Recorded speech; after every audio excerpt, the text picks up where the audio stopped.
2021년도 5월 9일 어버이 주일 예배를 하나님께 드리겠습니다. 다 같이 자리에서 일어나셔서 여는 찬양을 드립니다.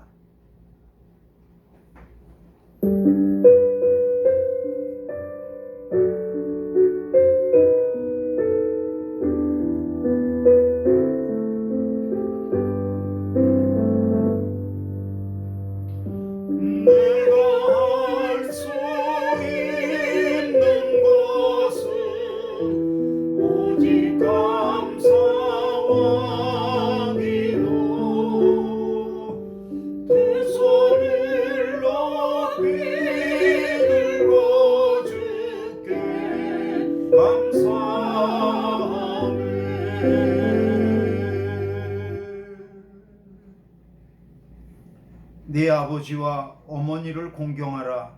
이것이 약속 있는 첫 계명이니 이는 내가 잘되고 땅에서 장수하리라. 하나님, 오늘도 하나님 앞에 나와서 하나님 앞에 예배드림을 감사드립니다. 교회가 어버이 주일로 지키는 주일입니다. 우리의 예배를 받아 주옵소서. 예수 그리스도의 이름으로 기도하였습니다. 아멘. 찬송가 31장입니다.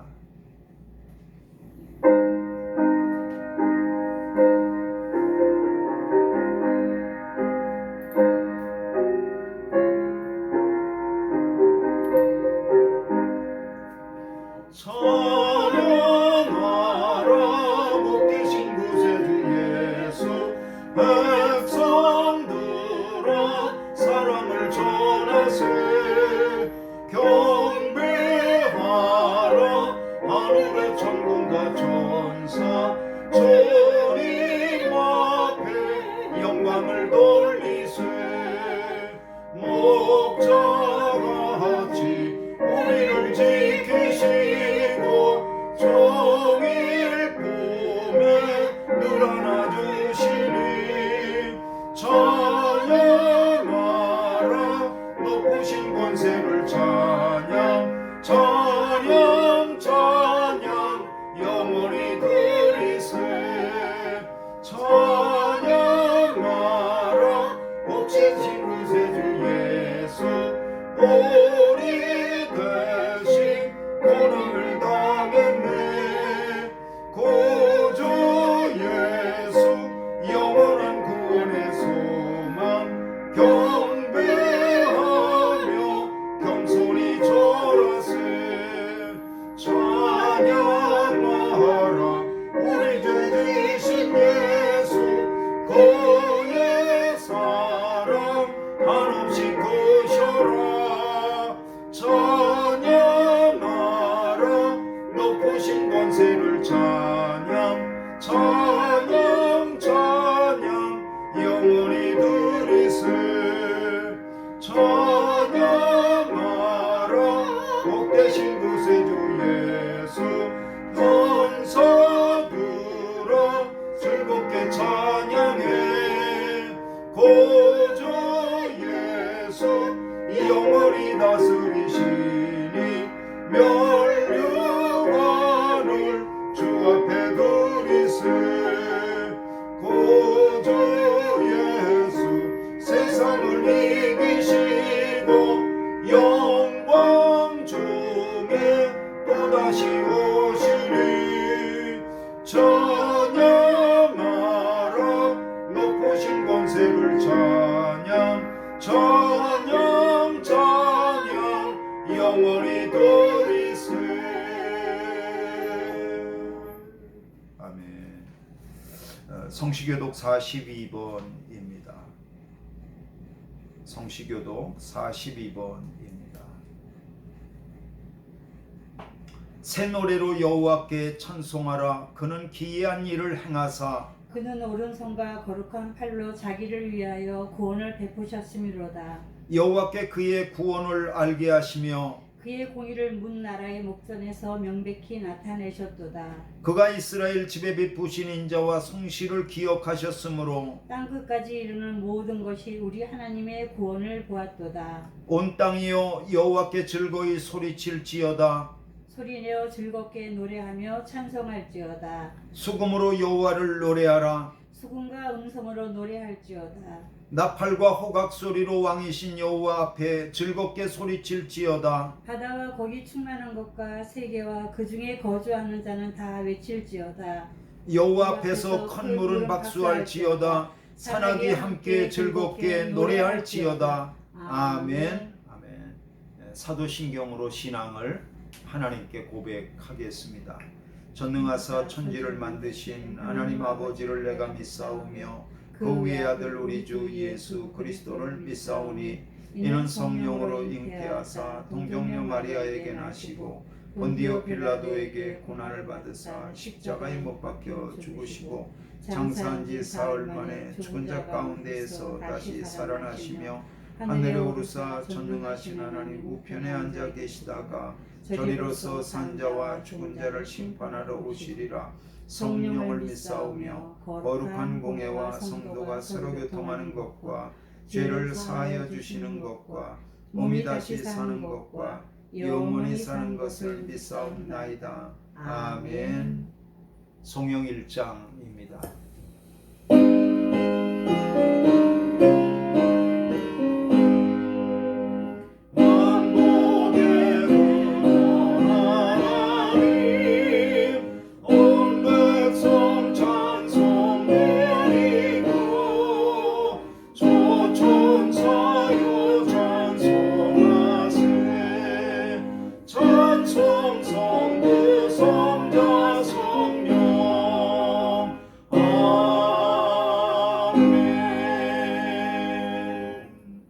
자리에 앉으시겠습니다. 이 시간 기도하겠습니다. 제가 기도하겠습니다. 하나님 아버지 은혜와 사랑을 감사합니다. 오늘도 우리 교회가 어버이 주일로 지키며 하나님을 예배합니다. 아버지께서 오늘 우리 모든 어머니들과 아버지들을 축복하여 주시옵소서. 믿음의 가정들이 기쁨과 감사가 넘쳐서 에덴 동산 같게 하여 주옵소서. 무엇보다도 믿음의 부자가 되게 하시며 하나님 보시기에 대를 이어가며 명문 가문이 되는 믿음의 가정들 될 수 있도록 우리 모든 마닐라 은혜 감리교회 성도들의 가정을 복내려 주시옵소서. 아버지 하나님께서 우리 마닐라 은혜 감리교회를 이곳 필리핀 마닐라에 세워주시고 하나님 이곳에서 기거하는 모든 한인들을 위로하고 복음을 전하며 또한 하나님 아버지여 이곳에 있는 모든 선교사님들과 선교지를 돕는 손길로 저희 교회를 사용하여 주심을 감사합니다. 아버지 하나님 우리 주님 말씀하시기를 땅끝까지 이르러 내 증인되라고 명령하신 그 선교의 명령이 우리 교회의 심장이 될 수 있도록 하나님 은총을 베풀어 주시옵소서. 아버지 하나님 코로나 때문에 하나님 예배당에 나오지 못하고 집에서 또 있는 그 처소에서 예배하는 성도들이 있습니다. 아버지 하나님 코로나 바이러스 팬데믹으로 말미암아 모든 가정과 교회와 사회와 모든 기업들이 멈추어 섰습니다. 하나님께서 코로나 바이러스 가운데서 우리를 구원하여 주시고 우리가 주님 앞에 두 손 들고 나오니 우리를 불쌍히 여겨주시며 우리를 살려주시며 하나님 아버지여 팬데믹이 멈춰지게 하여 주시옵소서. 아버지 하나님 하나님께서 우리 대한민국을 축복하여 주시옵소서. 우리 대한민국을 불쌍히 여겨 주시옵소서. 전쟁 이후에 원조받던 나라가 이제는 경제 대국이 되어져서 다른 나라를 돕는 나라가 될 수 있게 힘주신 것을 감사합니다. 하나님 우리 믿음의 선배들이 후손들에게 정말 가난을 벗기 위해서 기도를 심은 것을 우리가 거두고 있습니다. 아버지 하나님 힘들고 어려울수록 교회를 떠나지 않고 주님을 의지할 수 있는 믿음 갖기를 원합니다. 아버지 하나님 어려운 시절에 가졌던 믿음을 지키고 신앙을 물려주셨던 부모님들의 희생과 사랑을 기억합니다. 부모님들의 남은 생애도 복되게 하여 주시고 저들이 엎드려 기도한 것이 풍성하고 기름진 열매들로 맺어지고 나타나게 하여 주시옵소서. 아버지 하나님, 예배드림이 저희의 기쁨입니다. 우리의 예배를 통해서 하나님께 오직 영광 돌리기를 소망하며 예수 그리스도의 이름으로 기도하였습니다. 아멘. 하늘에 계신 우리 아버지여, 이름이 거룩히 여김을 받으시오며 나라의 마옵시며 뜻이 하늘에서 이룬 것 같이 땅에서도 이루어지이다. 오늘날 우리에게 일용할 양식을 주옵시고 우리가 우리에게 죄 지은 자를 사하여 준 것 같이 우리 죄를 사하여 주옵시고 우리를 시험에 들게 하지 마옵시고 다만 악에서 구하옵소서. 대개 나라와 권세와 영광의 아버지께 영원히 싸움나이다. 아멘.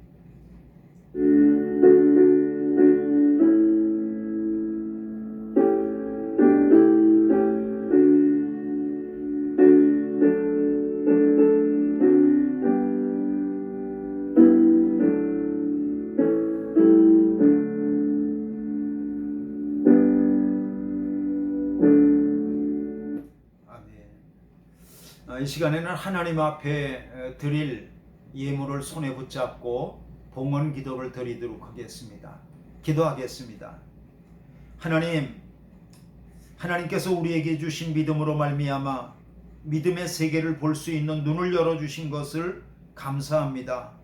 아버지 하나님, 이 세상 물질만이 전부가 아니고 하나님의 축복의 손길을 바라볼 수 있는 눈을 열어주셨던 것을 감사드립니다. 아버지 하나님, 이 시간도 하나님께서 우리에게 주신 은혜 중에서 지극히 일부를 구별하여서 믿음을 담아 하나님 앞에 예물로 드렸사오니 받아주시옵소서. 아버지, 예물 드린 성도들의 손길을 주님이 큰 손으로 붙잡아 주시옵소서. 우리 성도들의 그 손길이 믿음의 손길들 되게 하시고 하나님께도 풍성할 뿐만 아니라 사람들에게도 풍성할 수 있는 복을 허락하여 주시옵소서. 아버지 하나님, 정말 권세 있는 믿음의 손길들 되게 하시고 이 세상을 사는 동안에 주님의 영광을 위해서 멋지게 쓰임받는 주님의 통로들이 다 될 수 있도록 인도하여 주시옵소서. 드림이 감사하며 예수 그리스도의 이름으로 기도하였습니다. 아멘. 아멘. 이 시간에 하나님께서 우리에게 주신 말씀을 보겠습니다.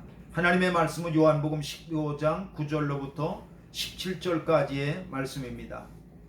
요한복음 15장 9절로부터 17절까지의 말씀입니다. 한 절씩 한 절씩 교대로 읽겠습니다. 아버지께서 나를 사랑하신 것 같이 나도 너희를 사랑하였으니 나의 사랑 안에 거하라.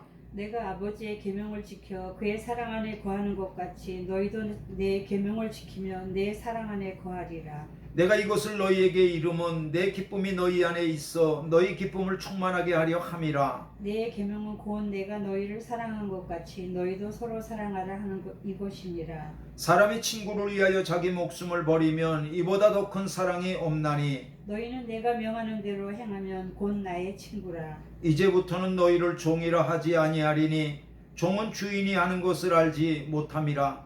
너희를 친구라 하였노니 내가 네 아버지께 들은 것을 다 너희에게 알게 하였음이라. 너희가 나를 택한 것이 아니요 내가 너희를 택하여 세웠나니 이는 너희로 가서 열매를 맺게 하고 또 이 너희 열매가 항상 있게 하여 내 이름으로 아버지께 무엇을 구하든지 다 받게 하려 함이라. 내가 이것을 너희에게 명함은 너희로 서로 사랑하게 하려 함이라. 오늘은 요한복음 15장 9절로부터 17절까지의 말씀을 중심으로 서로 사랑하라 라고 하는 제목을 가지고 하나님의 말씀을 들으며 은혜를 받겠습니다. 먼저 기도하고 말씀 듣겠습니다. 하나님 아버지, 은혜와 사랑을 감사합니다. 오늘도 하나님 앞에 예배하며 하나님께서 우리에게 들려주시는 말씀을 듣습니다.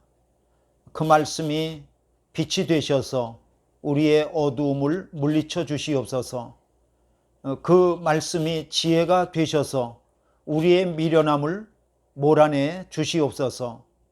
그 말씀이 지팡이가 되셔서 우리의 걸음을 인도하여 주시옵소서. 성령께서 오셔서 우리의 길을 열어주시고 하나님의 음성을 듣게 하여 주시옵소서. 예수님의 이름으로 기도하였습니다. 아멘. 아멘. 5월은 잘 아시다시피 가정의 달이라고 합니다. 5월 8일은 어버이날이고요. 5월 5일은 지났지만 어린이 날이고요. 여러분 5월 21일은 무슨 날인지 아세요? 5월 21일은 부부의 날입니다. 생긴 지가 얼마 안 되어서 잘들 모를 거라고 생각됩니다. 이러한 날들이 모두 다 이 5월 달에 집중되어서 이 5월 달에 한가운데 있는 것은 어떤 뜻일까? 하나님께서 만들어주신 가정이 어떻게 하면 행복한 가정이 될 수 있겠는지, 그리고 이 가정을 좀 더 소중하게 여길 수 있도록 하는 그 뜻이 이러한 날들 속에 담겨 있습니다. 그럼에도 불구하고 종종 뉴스를 통해서 우리에게 들려오는 소식은 가정이 무너지고 깨어지는 그러한 소식들이 많습니다. 부부간의 문제, 또 부모와 자녀 간의 문제, 그리고 자녀와 자녀 간의 문제들, 이렇게 끊임없이 가정이 깨지는 소리들이 들려오고 있고, 전보다 더 많게 그리고 좀 더 다양하게 그렇게 들려오는 소식들을 인해서 우리가 마음 아파합니다. 언젠가 저는 유튜브를 통하여서 우리나라에서 태어나서 해외에 입양되어진 그런 아기가 자라고 성장해서 다시 한국을 찾아오고 부모를 만나는 그런 가슴 먹먹한 그런 이야기들을 시청한 적이 있습니다. 그 유튜브는 내가 어떤 한 주제의 동영상을 보게 되어지면 알고리즘이라고 하는 그 기법에 따라서 같은 주제의 동영상들을 내가 원치 않아도 유튜브가 계속해서 우리에게 이렇게 제공해 주는 것을 볼 수 있습니다. 그 덕분에 저는 해외 입양 아들에 관한 이야기들과 그들의 그 살아가는 삶의 모습, 이런 것들을 갖다가 관심 있게 지켜볼 수 있는 그런 기회가 있었습니다. 사실 유튜브에서 보여주는 것과 같이 해외에 입양된 그러한 아이들이 자라서 어른이 되어 가지고 자기 핏줄의 정체성을 가지고 있는 대한민국을 방문하고, 또 자기를 낳아준 그 부모님을 갖다가 찾아서 만난다고 하는 것은 굉장히 복잡하고 어려운 일입니다. 그리고 그런 기회를 갖는다는 것은 정말 행운이라고 말할 수 있습니다. 자기 해외 입양한 그 아이들이 자라나서 이제 한국에를 들어오게 되어지면 자기가 맡겨졌던 어떤 그러한 그 기관, 이런 데를 갖다가 먼저 찾아가서 자기가 언제 입양됐는지, 자기가 이 기관에 언제 들어왔는지, 그리고 자기를 맡긴 사람은 누구인지, 부모가 누구인지, 뭐 이런 것들을 갖다가 알게 되고, 또 어떤 경우에는 모르는 경우도 있어요. 그래서 그 해외 입양하는, 성장한 해외 입양하는 자기 사진을 찍고, 또 어렸을 때 사진을 찍고 전단지를 만들어서 자기의 그 고향이나 잃어버렸던 장소에 가서 그것을 많은 사람들에게 며칠이고 머물면서 그것을 나눠주고, 사람들에게 묻고 찾고, 뭐 전화번호를 갖다 남겨서 뭐 이렇게 소식을 받고, 그렇게 하는 것을 봤습니다. 또 어떤 경우에는 DNA 검사를 해서 부모를 찾는 그러한 경우도 있습니다. 그 정도로 해외 입양아가 자기를 낳아준 부모를 만난다고 하는 것은 쉽지 않은 일입니다. 이렇게 천신만고 끝에, 어려움 끝에 자기를 낳아준 부모님을 찾았다고 할지라도 또 그러한 부모님들을 갖다가 만난다고 하는 것은 그건 별개의 또 일이에요. 자기는 아무리 만나고 싶지만 자기를 낳아주신 그런 부모님들이 정말 윤리적인 어떤 용기를 내서 자기를 만나줄 수 있느냐라고 하는 것은 또 아주 어려운 일이더라고요. 그러니까 우리가 유튜브나 이런 것을 통해서 해외 입양아들이 자기 부모를 찾아서 만나는 그 가슴 먹먹한 이야기들은 정말 수많은 해외 입양아 중에서 지극히 일부에 해당하는 그러한 이야기입니다. 보건복지부 통계에 의하면 1958년도 이후에 그리고 2016년도 그 사이에 우리나라에서 해외로 입양되어진 그러한 그 아기의 수는 거의 한 17만 명 정도 된다고 나와 있습니다. 그러나 사실은 이것은 보건복지부에서 가지고 있는 어떤 그 해외 입양아의 그 공식 서류가 존재하는 그러한 해외 입양아의 통계일 뿐, 이런 그 공식 서류가 존재하지 않는 해외 입양아들도 꽤 많은 거예요. 그것까지 합한다고 하면은 대한민국에서 아기로 태어나서 해외에 입양되어진 그러한 그 수는 엄청 많습니다. 엄청 많습니다. 그리고 지금도 한국의 해외 입양은 여전히 계속되고 있습니다. 내일 모레인 5월 11일이 입양의 날입니다. 입양의 날입니다. 이렇게 해외로다가만 계속해서 입양만 해갖고는 안 되겠다. 아무래도 입양하는 아이들을 갖다가 한국에서 국내에서 어떻게 이것을 갖다가 잘 이렇게 잘 정리할 수 있는지 이런 것들을 갖다가 마음을 일으키려고 하는 그러한 날로 정한 것입니다. 저는 짧은 설교 시간에 해외에 입양된 그런 아기들의 이야기를 모두 다 하지 못합니다. 또 할 수도 없습니다. 다만 저는 해외 입양된 그런 사람이 성장하고 그리고 어른이 돼서 살아가는 이야기들을 보면서 몇 가지 느낀 것이 있었습니다. 해외 입양아가 나이가 많든지 적든지 또 그가 남자든지 여자이든지 그리고 그가 어느 나라에 입양되어졌든지 그런 것과는 상관없이 그 해외 입양아가 살아가면서 마음속에 겪는 그러한 그 공통점들이 거의 다 있더라고요. 그게 뭐냐 하면 자기는 자기를 낳아준 부모로부터 버림받았다. 나는 버림받은 존재라고 하는 그런 것을 인하여서 낮아지는 자존감, 그리고 자기를 낳아주고 버린 부모에 대한 미움, 이런 것들로 가득 차 있더라고요. 그리고 이제 어른이 되어 가면서 용서하지 못하고 찾아보지도 않겠다고 다짐하고 미워했지만 자기도 결혼해서 가정을 가지고 아기를 낳고 키우면서 그러면서 자기를 낳아준 부모를 만나보고 싶다고 하는 그러한 그 어떤 그 그리움이 이제는 구체적으로 행동으로 옮기게 되는 것을 보게 되어집니다.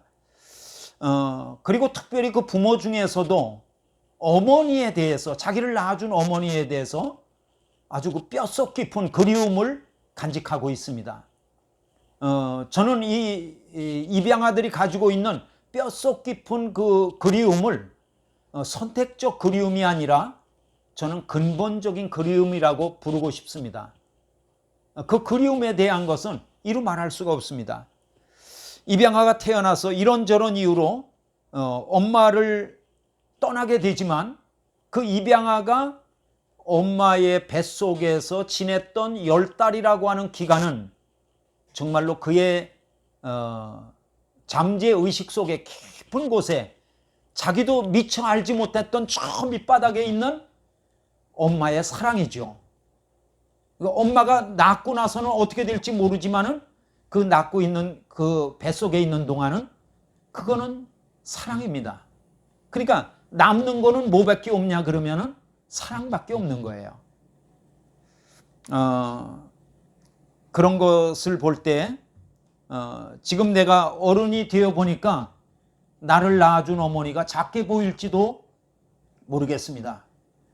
그리고 내가 어른이 되어 보니까 완벽하게만 보였던 그 어머니와 아버지가 너무 부족하게만 보일지도 모르겠습니다.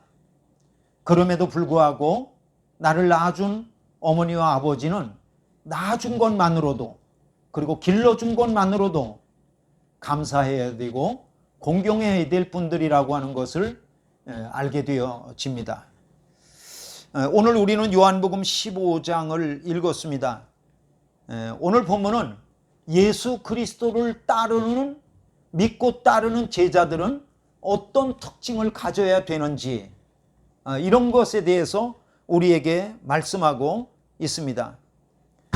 오늘 본문은 특별히 예수님이 십자가에 달려 죽으시기 바로 직전에, 그리고 예수님께서 제자들과 유월절 만찬을 갖다가 마치신 바로 이후에 이 말씀을 하셨다고 하는 점에서 저는 오늘 말씀을 유언이라고 하고 싶습니다. 유언 같은 말씀이다. 저는 예수님께서 제자들에게 해주셨던 이 유언 같은 말씀을 통해서 쭉 이렇게 차례차례 읽어보면서 함께 나누며 은혜를 받으려고 합니다. 예수님의 소원은 무엇이었는지, 예수님은 우리에게 무엇을 부탁하시는지, 이런 것들을 살펴보며 은혜를 받겠습니다. 첫째, 예수님은 우리가 먼저 예수님의 사랑 안에 거하라고 말씀하셨습니다. 예수님의 사랑 안에 거하라. 여러분 9절입니다. 같이 읽어볼까요? 9절입니다. 시작. 아버지께서 나를 사랑하신 것 같이 나도 너희를 사랑하였으니 나의 사랑 안에 거하라. 맨 마지막 말씀. 나의 사랑 안에 거하라. 예수님을 따르고 예수님을 믿는 사람들, 예수님의 제자들이 제일 먼저 해야 될 것이 있습니다. 그것이 뭐냐 하면 예수님의 사랑 안에 거하는 것입니다. 예수님의 사랑 안에 거하는 것입니다. 예수님을 따르는 제자들이 제가 예수님을 위하여서 귀신 쫓는 일을 하겠습니다. 예수님을 위해서 제가 전도도 하겠습니다. 예수님을 따르는 제 제자로서 또 병든 사람에게 손을 얹어 고치겠습니다. 좋습니다. 뭐 그런 일들도 해야 되겠죠. 그러나 그것보다 더 먼저 해야 될 것이 있습니다. 그것은 뭐냐 하면 예수님과 함께 거하면서 예수님의 사랑 안에 거하는 것입니다. 그리고 그 사랑 안에서 예수님과 친밀함을 누리는 것입니다.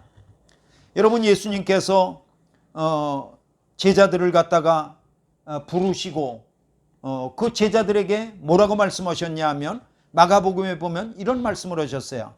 마가복음 3장 14절과 15절입니다. 이에 12를 세우셨으니 이는 자기와 함께 있게 하시고 또 보내사 전도도 하며 귀신을 내쫓는 권능도 가지게 하려 하심이로라. 여러분, 예수님이 그의 12 제자를 부르셨을 때 그 부르신 것 중에 제일 먼저 자기와 함께 있게 하셨다고 오늘 기록한 것을 봅니다. 자기와 먼저 함께 있게 하셨다. 귀신 쫓는 권능도 있고 전도도 하게 하고, 그런데 그거보다 앞서서 왜 예수님이 자기와 함께 있게 하시죠? 예수님과 함께 있음으로 말미암아 이 제자들이 예수님의 냄새가 나고 예수님의 맛을 내는 그러한 동일한 사람들이 되게 하는 거죠. 예수님과 친밀해지고 예수님과 함께 있음으로 말미암아 예수님의 사랑 안에 먼저 거하기를 원하셨던 거죠. 우리는 지금 예수님과 시간과 공간 속에서 함께 거할 수가 없습니다. 또 예수님께서 제자들을 떠나서 십자가에 달려 죽으시고 부활하시고 하늘로 올리우시면 더 이상 시간과 공간 속에서 예수님의 제자들과도 함께하지 못합니다. 과연 시간과 공간 속에서 예수님과 함께하지 못하는 제자들, 그리고 우리들이 어떻게 하면 예수님의 사랑 안에 거할 수 있을까요? 예수님 말씀하신 것을 내 마음속에 지키면 됩니다. 그래서 예수님은 10절에 이렇게 말씀하십니다. 10절 같이 읽겠습니다. 시작. 내가 아버지의 계명을 지켜 그의 사랑 안에 거하는 것 같이 너희도 내 계명을 지키면 내 사랑 안에 거할 것이다. 아멘. 예수님 말씀하셨어요. 너희도 내 계명을 지키면 내 사랑 안에 거할 것이다. 여러분, 여기서 이 계명이라고 하는 것은 정확히 번역하면 계명들, 또 바꿔 말하면 예수님까지 예수님과 더불어 그들과 제자들과 함께 있으면서 제자들에게 그동안 쭉 들려주셨던 그 명령의 말씀들, 그런 것들을 잘 지키면 제자들이 바로 예수님의 사랑 안에 거하는 것이라고 말씀하고 있습니다. 그러므로 우리는 예수님께서 우리에게 주신 말씀을 통해 예수님의 사랑 안에 거할 수 있습니다.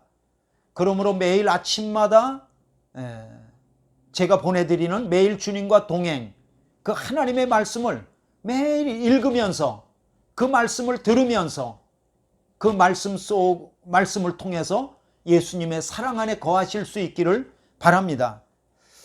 우리가 예수님의 사랑 안에 거할 때 우리에게 나타나는 열매가 있어요. 그 열매가 뭐죠? 11절에 예수님이 말씀하셨어요. 11절 한번 같이 읽겠습니다. 시작. 내가 이것을 너희에게 이름은 내 기쁨이 너희 안에 있어 너희 기쁨을 충만하게 하려 함이라. 여러분, 우리가 말씀 속에서 예수님 안에서 친밀함을 누리고 또 예수님의 그 사랑 안에 거하게 되어지면 우리에게 나타나는 그러한 그 열매가 있는데, 그게 뭐냐면 기쁨이에요. 기쁨. 이 기쁨은 짜내는 기쁨이 아니고 그냥 샘솟는 기쁨이에요. 여러분, 우리가 기도 제목만 있어서 주님 앞에 엎드리지 않고 그냥 주님 앞에 엎드려서 주님을 묵상하고 말씀을 묵상하면서 주님을 사랑한다고 고백하며 그냥 그 친밀함을 누리면서 계속 앉아서 한번 기도해 보십시오. 그러면 우리 마음속에 주님이 주시는 기쁨이 자기도 모르게 솟아오르는 것을 경험할 수 있을 것입니다. 모쪼록 말씀 속에 예수님과 친밀함을 누리고 기쁨으로 충만하시기를 주님의 이름으로 축원합니다. 두 번째로 예수님은 제자들에게 서로 사랑하라고 말씀하셨습니다. 12절입니다. 같이 읽겠습니다. 시작. 내 계명은 곧 내가 너희를 사랑한 것 같이 너희도 서로 사랑하라 하는 이것이니라. 서로 사랑하라. 서로 사랑하라. 이런 비유가 적절할지 모르겠습니다. 부모님들의 가장 큰 기쁨은 뭘까요? 부모님들의 가장 큰 기쁨, 심지어는 부모님이 죽음을 앞두고 마지막으로 그 기쁨이 있다면 그것은 뭘까요? 그거는 다 큰 자녀들끼리 으르렁거리고 싸우지 않고 자녀들끼리 서로 의가 좋게 서로 사랑하면서 도와주면서 그렇게 지내고 있는 모습을 보면 부모님들은 더할 나위 없이 기뻐할 겁니다. 지금 예수님도 이제 내일이면 십자가에 달려 죽으십니다. 그런데 마지막으로 제자들을 바라보시면서 제자들에게 바라는 게 뭘까요? 제자들이 예수님이 주신 그 사랑으로 서로 사랑하는 것, 서로 자기들끼리 서로 사랑하고 예수 그리스도를 믿는 사람들끼리 서로 사랑하는 것. 그것이 예수님이 볼 수 있는 가장 큰 기쁨이죠. 그것을 예수님은 제자들에게 부탁하고 있는 것입니다. 서로 사랑하라. 그런데 이걸 어쩌죠? 예수님이 서로 사랑하라고 말씀하시는데 내 안에 사랑이 없어요. 사랑이 없어요. 사랑이 치약이라고 한다면 짜낼 수락도 있는데 정말 나를 짜봐도 사랑이 나오질 않습니다. 내게서 나올 수 있는 것은 자기 의로움으로 포장된 사랑. 내가 이렇게 사랑한 거야. 너 그거 알아줘야 돼. 막 이런 사랑. 냄새나고 생색나는 사랑. 이런 것뿐입니다. 또 내가 이렇게 사랑했으니까 너가 나한테 사랑해 주기를 바라는 보상을 바라는 사랑. 어떻게 보면 우리는 이러한 사랑들에 너무 익숙해 있고 주님이 말씀하시는 사랑이 아닌 다른 사랑만이 있는 것 같습니다. 그런데 예수님은 오늘 우리에게 사랑을 부탁하시는데 그 조건이 있어요. 또 기준이 있어요. 그게 뭐냐 하면 12절 한번 읽어보겠습니다. 다시 읽어보겠습니다. 내 계명은 곧 내가 너희를 사랑한 것 같이 너희도 사랑하라. 아니, 우리가 그냥 사랑하는 그게 아니고, 그런 사랑 아니고 예수님이 우리를 사랑하신 것 같이 사랑하라. 이게 바로 예수님이 정해주신 기준이에요. 그런 사랑으로 서로 사랑하라는 거예요. 우리는 여기에서 절망합니다.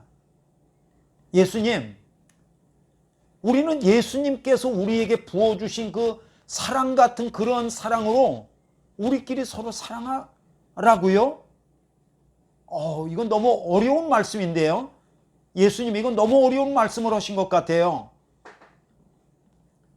여러분, 예수님께서 우리를 사랑하신 것 같이라고 그랬는데 예수님이 우리를 사랑하신 그 사랑이 어떤 사랑이에요? 두 가지 특징이 있죠. 첫 번째는 하늘 보좌를 버리시고 이 땅에 내려오실 만큼 우리를 사랑하신 거죠. 그거를 우리는 성육신이라고 그러죠.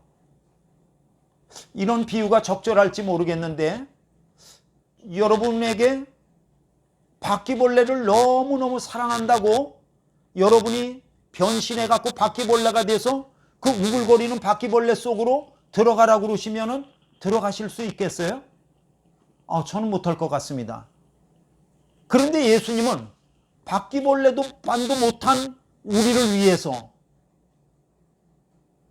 우리와 같은 모양을 하시고 우리 가운데 오셔서 거하시며 우리를 친구 삼아 주셨다는 거예요.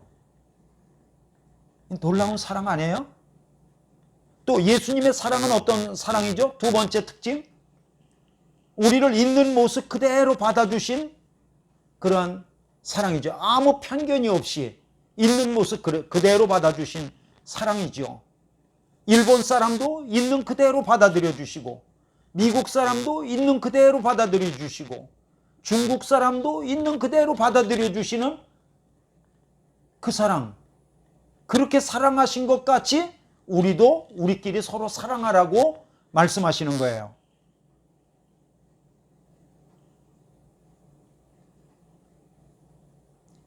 과연 이러한 기준을 가지고 우리가 서로 사랑하는 것이 가능하겠습니까?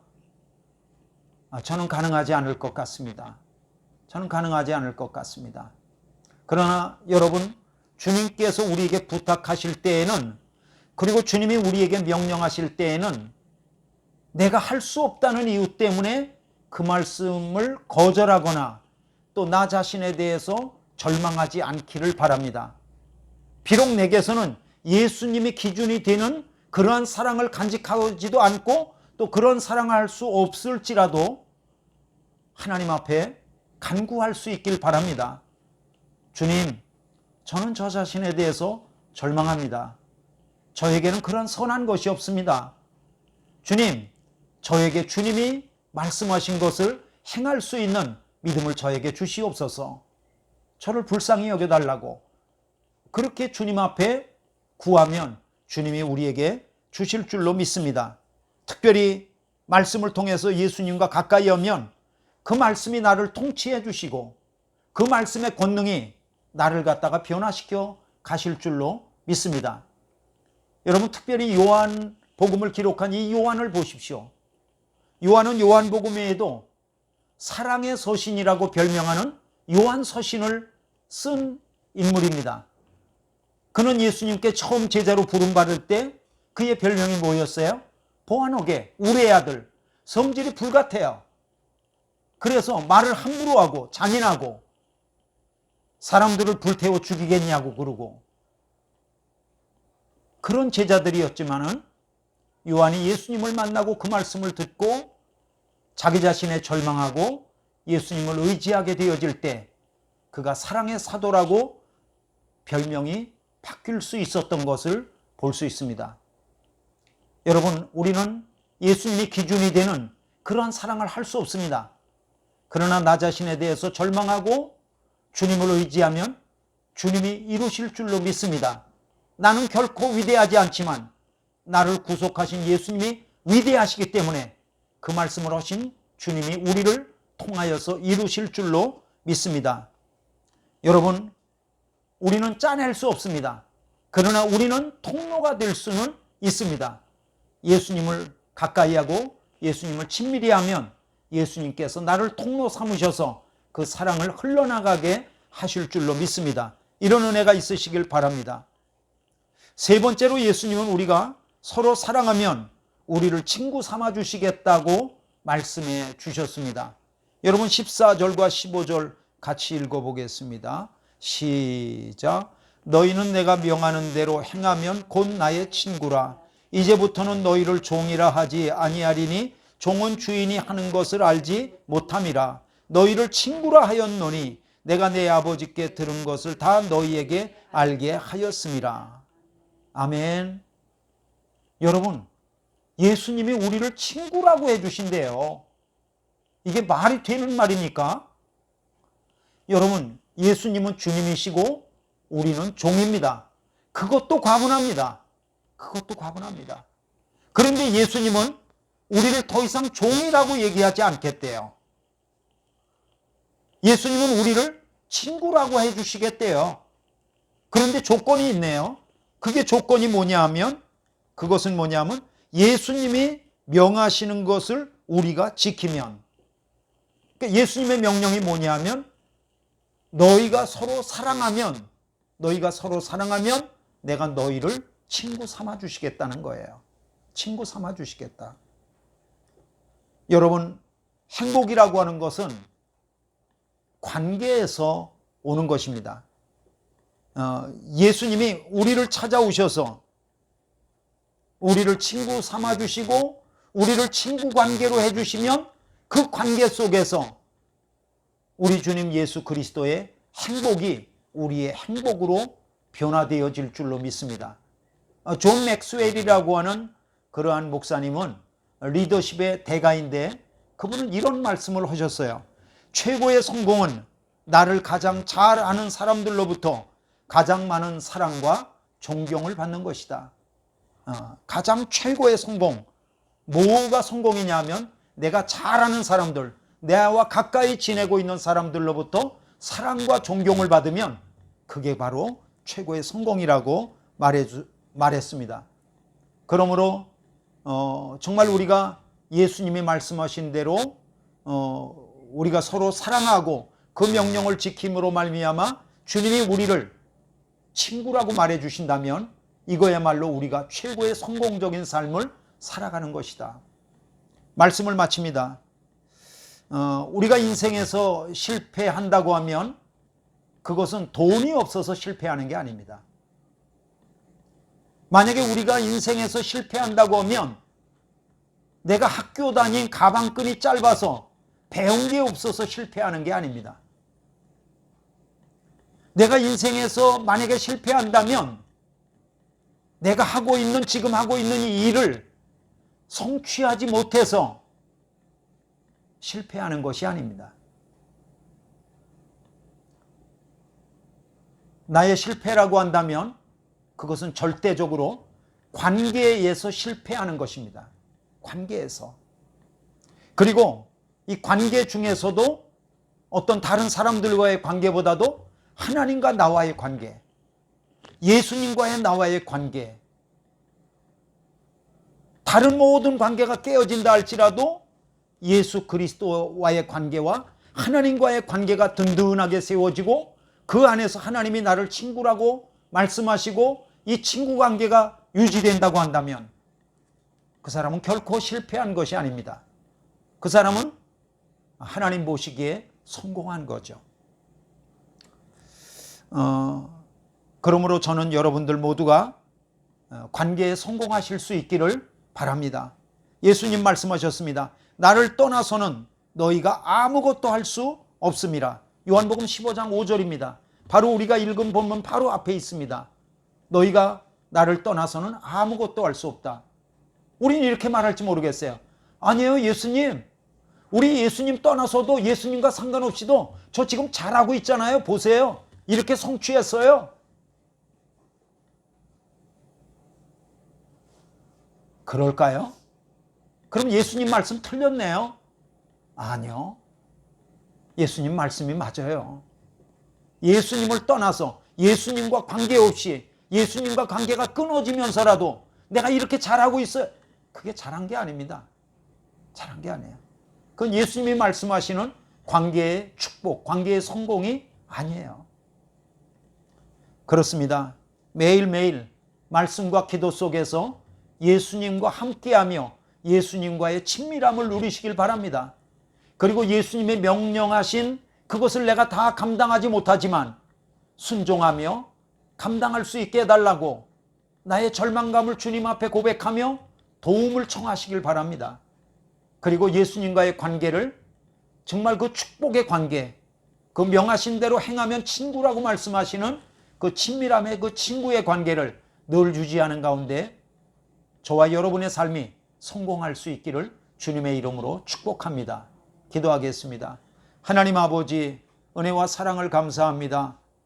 우리가 살아가면서 정말 모든 관계들 중에서 주님과의 관계가 늘 든든하게 하여 주셔서 주님께서 우리에게 주시는 관계의 복을 누리며 살아갈 수 있도록 인도하여 주시옵소서. 예수님의 이름으로 기도하였습니다. 아멘. 교회 소식은 별다른 게 없습니다.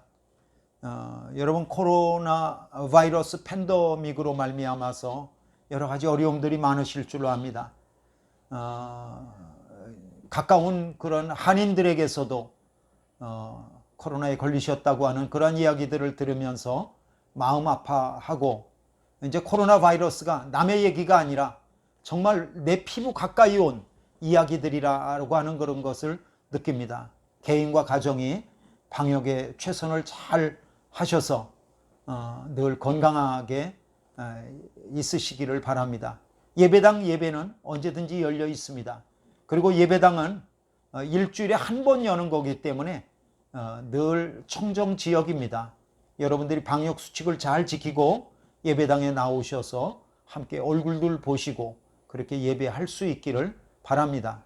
왜냐하면 팬데믹이 금방 끝날 것 같지가 않기 때문에 그렇습니다. 모두 다 자리에서 일어나시겠습니다. 자리에서 일어나셔서 찬송가 90장입니다. 90장 부르시겠습니다.